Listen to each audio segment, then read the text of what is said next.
नमस्कार, मैं शुभांशी त्रिपाठी और आप देख रहे हैं जन एक्सप्रेस। आज हम एक बेहद गंभीर और चौंकाने वाली खबर लेकर आए हैं। क्या आपने कभी सोचा है कि आपके सोशल मीडिया के दोस्त सिर्फ दोस्त नहीं बल्कि किसी खुफिया एजेंसी के लिए काम करने वाले भी हो सकते हैं? जी हाँ, आपने सही सुना। हाल ही में सामने आया है कि पाकिस्तान की खुफिया एजेंसी आईएसआई भारतीय युवाओं को अपने जाल में फंसा रही है, और ये सिर्फ पैसे के लालच के लिए नहीं बल्कि उन्हें भविष्य में आईएसआई हैंडलर बनाने का झांसा देकर। ये कहानी है 22 वर्षीय समीर की, जो उत्तर प्रदेश के शामली के बटुराडा गांव का रहने वाला है। समीर केवल 8वीं पास था और मजदूरी करता था, लेकिन अब वह एक अंतर्राष्ट्रीय जासूसी नेटवर्क का हिस्सा बन चुका है। पुलिस के अनुसार समीर को इंस्टाग्राम पर एक नौशाद नामक व्यक्ति ने व्हाट्सएप ग्रुप से जोड़ा और इसी ग्रुप के जरिए समीर का संपर्क मीरा नामक महिला से हुआ। मीरा ने समीर को आईएसआई की जासूसी दुनिया में खींच लिया। अब आप सोच रहे होंगे कि कैसे काम युवक जासूस बन सकता है। आईएसआई ने अपनी रणनीति बेहद चालाकी से बनाई है। युवाओं को सिर्फ पैसे का लालच नहीं दिया जाता, उन्हें विश्वास दिलाया जाता है अगर वे अच्छा काम करेंगे तो उन्हें बड़े पद और मोटी रकम मिलेगी। इसके लिए रात के 8 बजे के बाद ऑनलाइन ट्रेनिंग दी जाती है ताकि परिवार और आसपास के लोग कुछ जान ना पाए।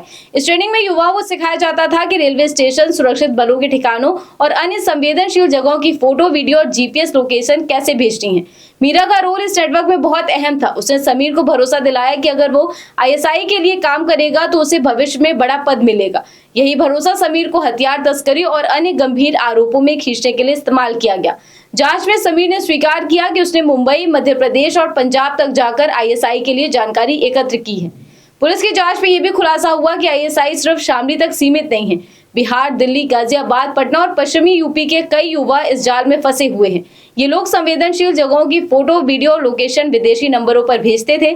पुलिस क्राइम ब्रांच और सर्विलांस टीम अभी इस नेटवर्क में शामिल अन्य युवाओं की तलाश में जुटी हुई है। आईएसआई का तरीका बेहद सुनियोजित है। कम पढ़े लिखे और आर्थिक रूप से कमजोर युवक सबसे आसान निशाने हैं। ये लोग जल्दी भरोसा कर लेते हैं और जासूसी नेटवर्क का हिस्सा बन जाते हैं। यही वजह है कि समीर जैसे मजदूर और किशोर इस जाल में फंस गए।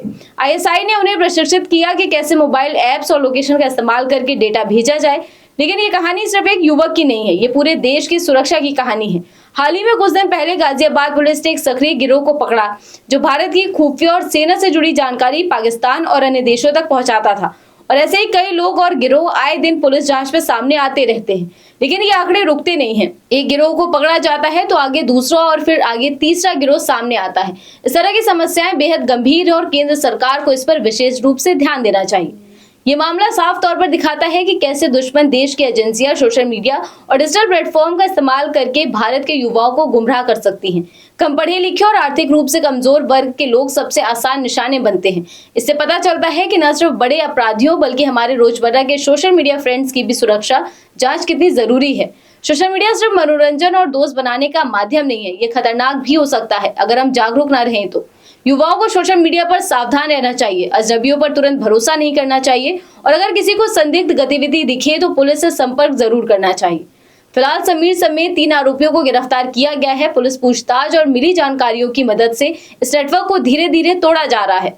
बटुराडा और आसपास के इलाकों में टीमें डेरा डाले हुए हैं ताकि अन्य संभावित युवाओं को बचाया जा सके। आप सतर्क रहिए और ध्यान रखिए कि दोस्त बनाना आसान है, लेकिन सही दोस्त पहचानना और सोशल मीडिया पर सतर्क रहना बहुत जरूरी है। तो अगर आप चाहते हैं कि आपका सोशल मीडिया सुरक्षित रहे तो सतर्क रहें, परिवार और दोस्तों को जागरूक करें और संदिग्ध गतिविधियों की सूचना तुरंत पुलिस को दें। याद रखिए, हमारी सुरक्षा सिर्फ हमारी सावधानी पर निर्भर है। फिलहाल इस रिपोर्ट में बस इतना ही। ऐसी ही तमाम खबरों को जानने के लिए आप जुड़े रहिए जन एक्सप्रेस के साथ। धन्यवाद।